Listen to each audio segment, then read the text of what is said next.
Now, despite providing enormous aid, humanitarian aid to Ukrainians fleeing, Hungary has still attracted a great deal of criticism from left-leaning politicians and media for its immigration policy. The EU's top court has reprimanded Hungary over its migration policy, specifically the outsourcing of asylum applications.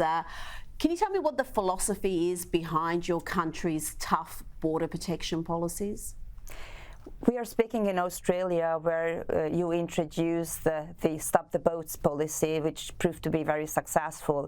In Hungary, we don't have any sea entrance. We are a landlocked country surrounded by 7 neighbors, but we have a very strong pressure from our southern borders. We are protecting actually the external borders of the European Union, of the Shenzhen Zone. So that means that Hungary is not only protecting its own borders, but also that of the European Union. And for that reason, we have to somehow stand against this big pressure from our southern borders through the Balkan route for the immigrants. So that's one thing, that we have to protect our borders. I think a country is as strong as it can support its land, its borders. It is a must for each and every country to be able to decide on who to let in and who not to. So that is decisive for each and every country, so as for Hungary. And also there is another aspect. We have quite challenging demographic situation, as most of the welfare countries or the well-developed Western type of countries. And we don't want to tackle this demographic issue by putting the emphasis on immigration. We'd rather emphasize the importance of childbearing and family support. So we would like to enable Hungarian couples to have as many children as they want to in the moment when they want to have them, without any financial disadvantages. Well, your country's pro-family policies are just astonishing, fascinating, so different to what we have here. Women who have 4 children or more will not pay any income tax for life. Explain the policy to me and the impact it's had. For us, family is a core value.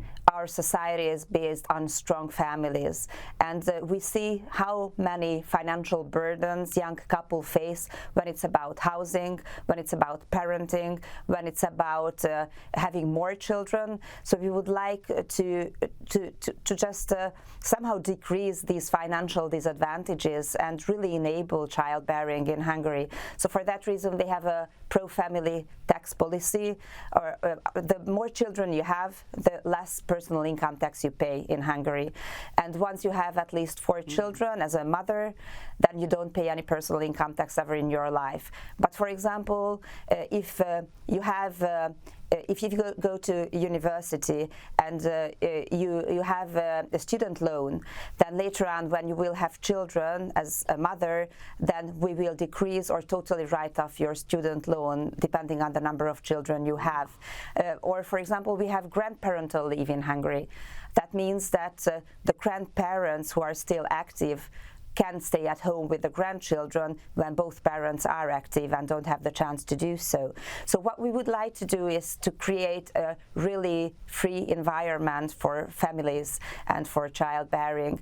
Not any single family is the same as the other one. So in each and every family, you have to find your own solutions. There are also single-parented families. We also support them because they have double burdens. So we would like them also to thrive. Once a child is born, no matter where in the world, once it's about a Hungarian child, we try to reach out to the family and support the family life. We spend, or I would rather use the word or the expression, we invest more than 6% of our GDP for family support, which is the highest percentage worldwide. And we also see some consequences because the number of marriages in Hungary doubled in 10 years. The fertility rate rose by 25%. It's the highest increase. And if I, for example, compare it to Australia, where we saw a huge increase in the early years of the 2000, so after 2000, 2002 and 2006, if I remember well, then you had an increase in your fertility rate and you also reached above 2. But then it started to drop, and it's in Australia is also very worrisome, just as in all of our countries.